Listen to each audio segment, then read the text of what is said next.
बिस्मिल्लाहिर्रहमानिर्रहीम, अस्सलामुअलैकुम। BBC 11 headlines news से मैं हूं सबा मुनीर। नाज़रीन, आपको अपडेट करें इस्लामाबाद से, जहां हमारे नुमाइंदा खसूसी बिलाल बलोच के मुताबिक वफाकी हुकूमत ने मोबाइल फ़ोन पर 5 मिनट से ज़्यादा बात करने पर टैक्स आयद कर दिया।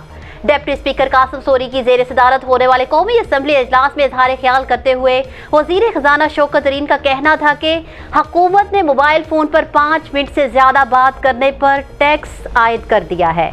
शौकत तरीन का कहना था कि मोबाइल फ़ोन पर 5 मिनट से ज़्यादा बात करने पर 75 पैसे टैक्स लेंगे, लेकिन SMS और इंटरनेट पर कोई टैक्स नहीं होगा। ख्याल रहे कि इससे कबल वज़ीर ख़जाना शौकत तरीन का कहना था कि मोबाइल कॉल्स, इंटरनेट डाटा और SMS पर टैक्स लगाने की वज़ीर आज़म और काबीना ने मुखालफत की, जिसके बाद इन सब पर टैक्स आयद नहीं होगा। न्यूज़ स्टूडियो से फिलवक्त इतना ही। मज़ीद तफसीलात और अपडेट्स के लिए देखते रहिए BBC 11 हेडलाइंस न्यूज़।